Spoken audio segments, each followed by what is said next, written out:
Hi and welcome to TopBeer, and on today's show, TopBeer visit the 3rd Sedgley Beer Festival, and we were pleasantly surprised. Our new segment, Star in a Reasonably Priced Bar, starts off with a Brummie celebrity who gave us his verdict of a local brew. Our second spotlight review of a brewery comes from Fixed Wheel, based in Blackheath in the West Midlands, and their creations had us in a spin. He is as complex as the Deep Blue chess programme, but has many more moves. Yes, the sweet goes dancing. This unassuming building behind me is the Quarter Quest pub in Albury in the West Midlands. Over the weekend, people were flocking with friends and family to be social and be merry. However, 200 years ago, you wouldn't have liked to have been a patron in this place. We'll show you why later in a new segment of the show we call A Brief History in Time. But first up, the TopBeer crew went skating for ale. The 25th and 26th of September saw the first Sedgley skate group team host their 3rd annual Sedgley Beer Festival. The TopBeer crew were in attendance on the 26th. We agreed to meet up for breakfast in the local Wetherspoons in the morning, who also had a decent array of ales on offer, before trying a few local bars en route to the Jubilee Hall. Imagine our surprise in entering 2 bars that sold no ales at all. These bars were definitely missing a trick, as during our time at the festival we witnessed plenty of people turning up to try what was on offer. It was quite evident that there was a demand for the stuff. So, what was on offer? There were over 35 beers available from over 30 breweries from all over the country, along with a selection of ciders. Several beers that made their mark on the TopBeer crew were Cleric's Cure by 3 Tons Brewery, Baton Rouge by Malison's, Pendle Witch's Brew by Morehouse's Brewery, Smokescreen by Arbor Ales, and Boomerang by Salopian Brewery. All of these notched up 4+ on our scoring sheets. The beers were located within the Jubilee Hall, and a large marquee was placed outside. If you were sat outside during the afternoon as we were, you would have had the pleasure of being entertained by firstly the first Sedgley Micemen, followed by the Sedgley Ukulele Strummers, who gave their rendition of a variety of well-known oldies. The Quo were also lined up for the evening entertainment, which unfortunately we weren't around to watch. Food in the form of cobs with a variety of fillings was being served throughout the afternoon by the kids from the skate group. It was unusual to see children of all ages present at such an event. However, that said, the place had a family orientated feel about it, which did indeed promote the word festival. The volunteer staff on hand throughout the day appeared to change over on the evening as we were leaving. However, those on duty during our stay were a friendly, helpful bunch who were a little unsure of our TopBeer crew at first, especially when they set eyes on our swig. However, both the staff and quite a few patrons were very intrigued and inquisitive about our little setup and loved the idea of what we had set out to achieve: the promotion and reviewing of real ale.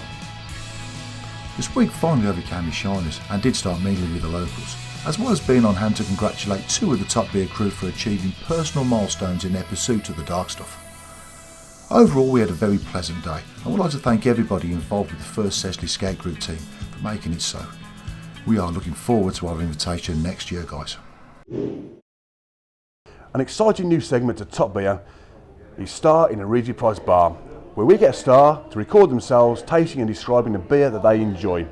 So if you're a star and you have a favourite ale, cider or lager, then get recording and send it to this email.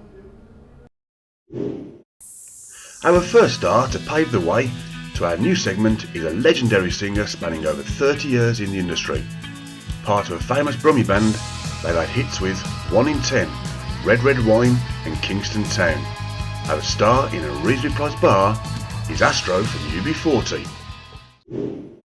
Hi, I'm Astro from UB40. I'm here at the Lord Clifton in Huckley. I'm having a quiet pint before the storm because we're after the United States and Canada tomorrow, and so I'm just sampling Sadler's Goldilocks. And the reason why I've chosen it is because it's a cheeky little number. I think it's 4.8, but a lovely bitter aftertaste, very hoppy, and goes down smooth as silk. Watch.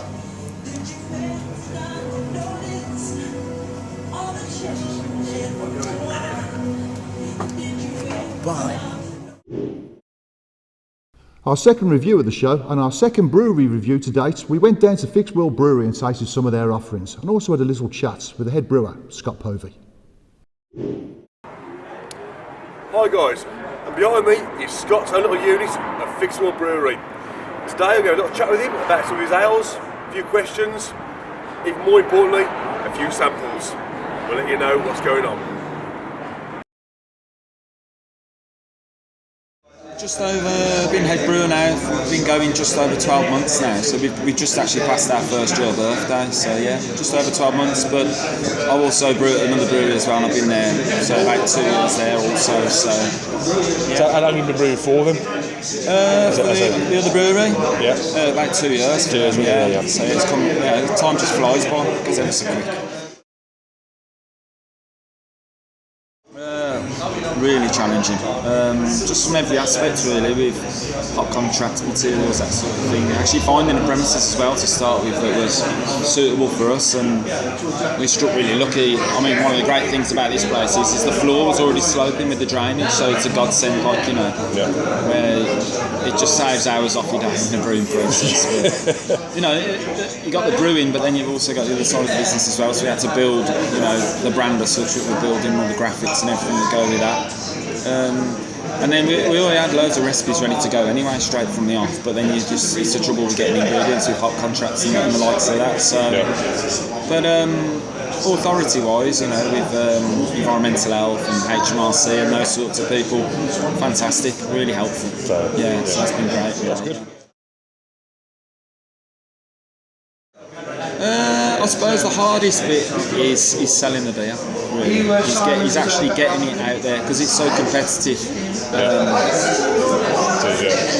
And I'm not willing to produce beer that's going to be good on price, undercutting everyone else. I just want it to be full flavour, brewed so that I'm happy with the beer before it goes. And so I'll never skimp on ingredients. So it's trying to, anyone can give beer away and sell beer for next to nothing, but it's actually producing a beer that's full flavour. It costs us a lot of money to brew it.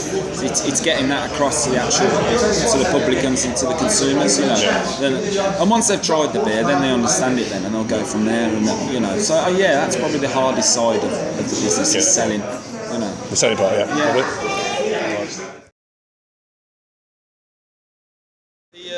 The brew system is an 8-barrel brew length. We've got 2 fermenters, and we're brewing at pretty much full capacity. So it's about 800 barrels a year at the moment. Yeah. Are you looking to increase that at all? Yeah, we're looking to get 2 more FEs, so that will double us, and then that'll be nice for a while, I think. Yeah. See how it goes then. Yeah. I think it does vary a lot. At heart, I am a dark beer drinker, I have to say. I am a dark beer drinker at heart. But the No Breaks IPA, just lately, it's really gone quite a notch. I'm really, really happy with it now. So I'm really enjoying brewing that and drinking it, to be honest. Yeah. Best part of it, really. Yeah. If you're doing a new beer, it would have been inspired by drinking something similar somewhere else, or hearing about someone else. But I definitely want to be trying those styles of beer before I even attempt to brew it myself, and go from there really. Yeah. And then there's lots of books and research and stuff that you can look into to get some idea of where you want to head before you take it to one side and put your own mark on it. Take it your own direction. So everyone's got their own styles. So, So I'd want to be trying other people's really. Trying to better it, obviously, if you can. Yeah, obviously, Or match it if it's amazing, So whichever, really. Absolutely. Right now, I'm glad that you said that. Yeah, right now. Because if it was all time ever, I probably couldn't nail it down. It's so hard. But I'd say 2 big beers that have stood out for me over the last couple of years has been Siren Craft's Caribbean chocolate cake, the stout. That's really, really nice beer. This year's version, right? I've not tried this year's yet, but then also this year, the best beer I've had this year so far was Troubadour Magma special in Brussels. It was just fantastic. Wow. It's triple spiked with Brett and stuff like that. It was just on another planet, that beer. So I'm really inspired by that beer as well, for an amber ale as well. Yeah. So there's no one over here brewed anything like that I've tasted so far. So. That's your time to do then. Yeah, give it a blast. That's your attempt now then. At the brewery. At the brewery, obviously, yeah. At the brewery now, open every Saturday all the way up till Christmas, so we'll get that in there. Oh, good. Yeah, absolutely, yeah. Elsewhere, it goes into Birmingham quite regularly. The Wellington, Post Office Vaults, Craven Arms, Black Country Ales are always supporting us, so all around the Black Country it goes through there. And then there's pubs locally to here as well. Yeah. So Strawberry Peel and that sort of thing. Oh, fairly easy to come across. Yeah, quite well, yeah. In a year from now, just. You hope for a contract with a big supermarket, maybe, or are you happy to keep it? Not interested in dealing with supermarkets at all, really. Just quality of product is everything for us, and I'm happy with the quality as we have it. So we are looking to export our bottles. That is an option for us. Hopefully that. I mean, it's in the pipeline at the moment, so hopefully that will come off. Yeah. But then, just a stronger sort of, not a hold, I wouldn't call it a hold, but because if you look at the beer trade at the moment, everyone wants different beers all the time. There's the set regulars that are on every pump tap, in every pub. You'll always see the constants. But for everyone else, it's they're expecting different beers all the time, so that makes it very challenging in that sense, because you don't really have permanence.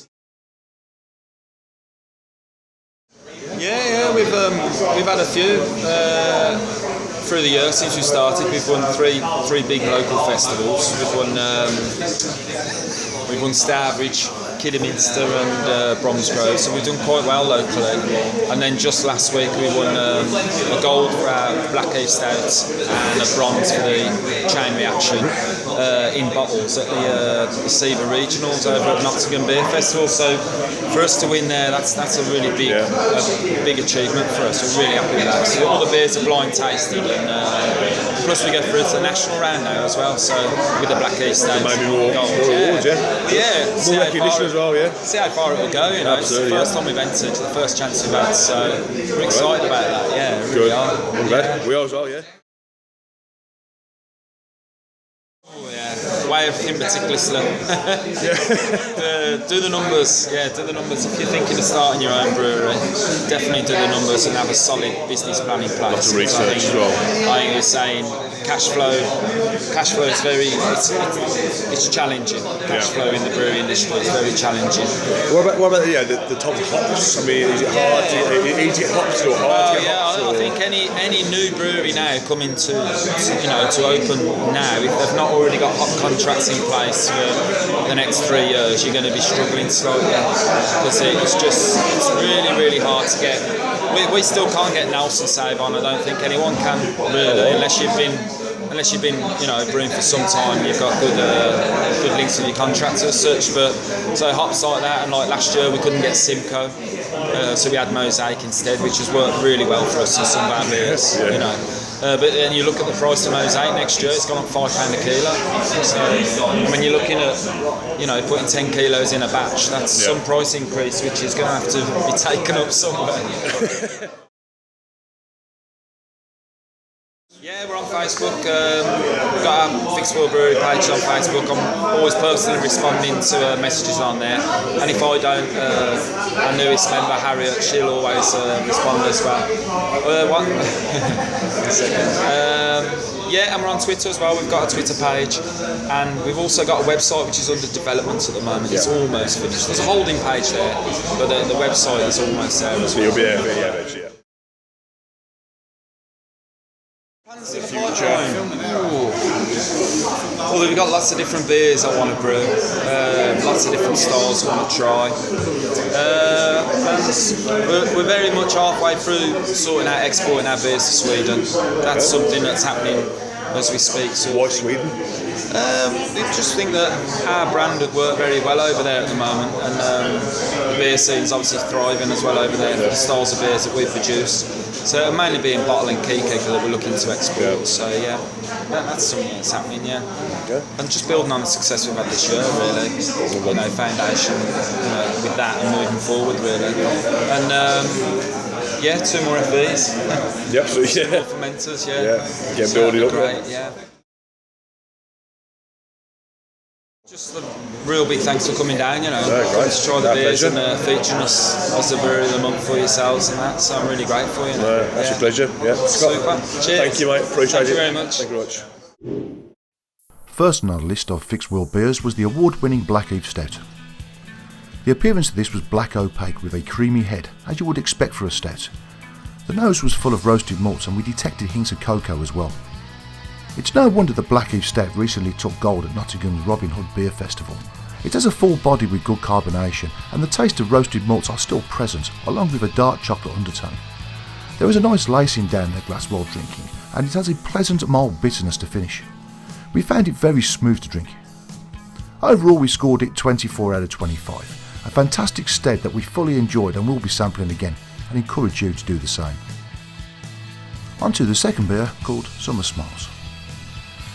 The appearance of this lovely light American wheat beer has an amber straw colour which had a crystal clarity about it, unlike its cloudier counterparts. Once poured it topped off with a thin white creamy head that stayed for the duration. Our first impressions of the nose identified citrusy hops. However, as we found with many of the wheat beers we have tried, the aromas tend to reveal more as it warms up, and this was no different, picking up hints of malt and lemon. The taste begins with a sweet, crisp citrus tang. As the taste advances, there is loads of hoppy action, growing stronger as the flavour progresses. However, the aftertaste did not last long, which was disappointing. It has a light body with soft carbonation, which makes it a superb beer for those long summer days. Overall, we rated this beer 18.5 out of 25. It is rather refreshing and has a decent flavour to it. Onto a beer that was inspired by the fixed wheel couriers of the West Coast. No Brakes IPA. The colour of this American-inspired IPA has a clear golden pour with a small white head. If you like your fruits, then the aroma is very appealing, with bursts of tangy citrus. We picked up the scents of peach, lemon and lime, along with a backdrop of floral notes. These fruity tones can be found in the taste, along with a spice which we believe may have been pepper, couldn't quite put our finger on it. This gave it a sweet, spicy fruit taste that was accompanied by a light hoppy flavour which led to a dry, bitter finish. A medium body and soft carbonation complemented the above, making it a refreshing and enjoyable drink. No Brakes IPA picked up 20 out of 25. This isn't the most sessionable IPA we've ever drank, but it is the most flavourful. Still a good brew regardless, and a beer favoured by several of the patrons at the Fixed Wheel Open Day whilst we were there. Another pale ale brewed with an English-based malt and two big American hops. This one is called Chain Reaction. Once again, this poured a clear amber colour with a thin white frothy head. The aroma and taste of this one was full of zesty citrus hops. Honey and lemon dominated the taste, and we were aware of a crisp, dry bitterness to it which worked well with the sweetness. This was followed by a light hoppy finish to end. We found it easy to drink with just the right amount of carbonation. We scored this 20 out of 25. It's not surprising that Chain Reaction was voted favourite pint by visitors at this year's Kidderminster Beer Festival, as we rated it 4 out of 5 for appearance, smell, taste, aftertaste and drinkability. Now, onto the beer that started it all off for the TopBeer crew. Carbon Black IPA was the very first beer we sampled from a fixed wheel brewery, and we've never looked back. Its appearance is one of a stout as it pours a very dark brown, finishing with a creamy beige head. There was a debate between the TopBeer crew on what we got from the nose, with myself not picking much up at all. However, it was noted by Tony that roasted coffee and herbs was present along with toffee. The flavour was somewhat sweet to the palate, as if from dark fruits. There was an earthy bitterness to it, accompanied by a strong hoppy taste, which was unexpected based on first appearance. Once again, Tony picked up on the hints of coffee and herbs, which was missed by me again, but we both agreed that there was a tangy, dry finish to it. The beer has a light to medium body, and the carbonation level in my opinion was a little high, not an opinion shared by all the TopBeer crew mind. Overall though, a very nice beer which picked up 19 out of 25. This beer drinks very easily, although it seemed like it would have been better if the aromas were a little stronger. However, that issue may just be with myself. This beer, in our opinion, has to be the jewel in the crown for the Fixed Wheel Brewery. Amertu is a thick, rich imperial pitch black stout that holds a tan head that is present throughout, clinging onto the glass with every sip. The aroma is smoky, sending clouds of high quality coffee and chocolate into your nose, which ignites when you take your first taste. That first taste is just delectable, flavours of dark chocolate, coffee and charcoal. It is a beast on the palate, but very layered and well balanced. The body is smooth and rich, but not heavy, and the aftertaste leaves a decent linger of chocolate and alcohol. The TopBeer crew could not fault this beer and awarded it an exceptional 25 out of 25. A merger is not just another really good offering from a new brewery, it's a beer that other breweries should aspire to. It is wonderfully dangerous. At 7.5% one could easily get caught up in the flavour and not worry about the consequences. If you are a fan of dark beers, we highly recommend you try this one out yourself. Some say he talks to animals using only ancient Hebrew, and that his tears are made in the finest champagne known on earth. All that we know is, the swig has moves like Jagger. Normally found grasping a beer and lurking out of the watchful gaze of the public, the shy and usually enigmatic Swig entertained the visitors of the Sedgley Beer Festival with his display of cat-like dancing moves.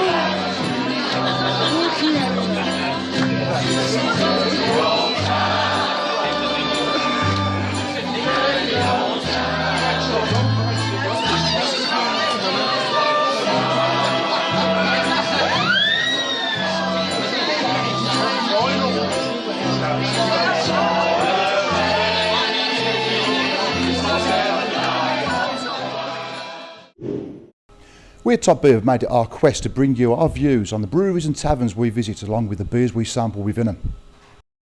In this new segment of the show called A Brief History and Time, we are going to delve into the past of some of the oldest pubs into the country to give you an insight into not just the beer you drink, but where you're drinking it. Follow me.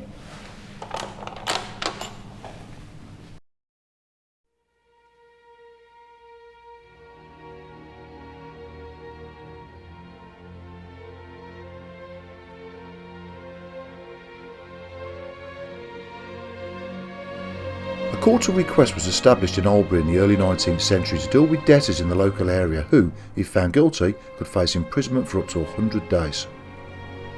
The court was introduced through an Act of Parliament in 1807, promoted by the local MP Lord Littleton. The first court was held on the 19th of May 1807, and in the July the court approached the Lord of Albury Manor with the purpose of buying land on the site of Church Street to found the new courthouse and jail. A deal was made.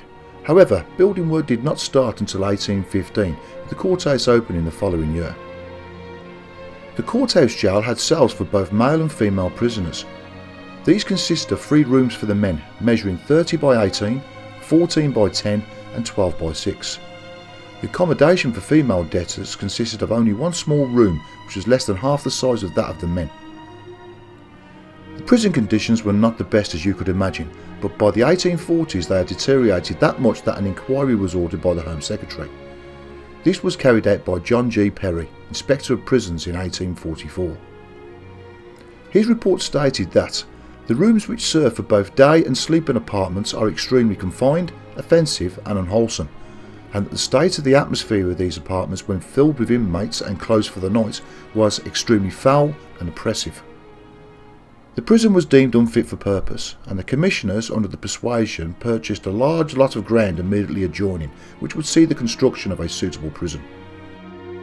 I'm outside the original courthouse, walking on the original blue bricks in the courtyard where prisoners were allowed out for 1 hour a day to do some exercise.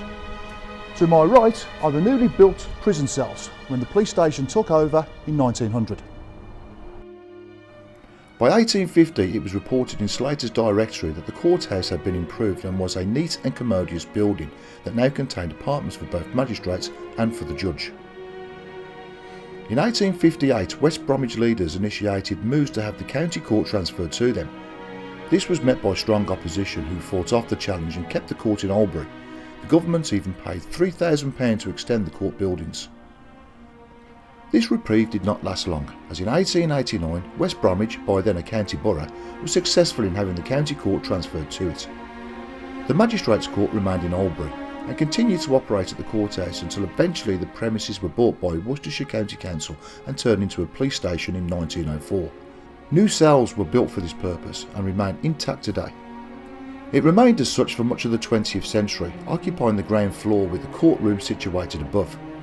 This remained the setup until the 1970s, when the magistrates moved into new premises, shortly followed by the police. The building was then put to use as a library in 1979 until its closure in 2011, when it moved just down the road into brand new premises. The council had no further use for this place and it lay empty until J.D. Wetherspoons bought the Grade 2 listed building and in January 2012 opened the aptly named the Call to Request pub, spending $1.25 million on its revamp. Today the place has a welcome feel about it. The interior design is somewhat eclectic with many small open plan rooms. The design of these areas have been inspired by the building's previous uses. Bookcases filled with books can be found throughout. Photos, artwork and information boards relating to the history and characters of the area adorn the walls. There are decorative influences with prison and courthouse themes, which includes an original cell door, and the use of features from the board game Cluedo also adds a nice touch. The cells and the courtroom are still here, but are no longer open to the public. They now serve as a reminder of days gone by. Well, we've reached the end of our show, and we certainly hope that you found it interesting and entertaining as we have making it. Join us next time when we'll be reviewing the beers of Founds Brewery and having a look back at our time at the Birmingham Beer and Cider Festival.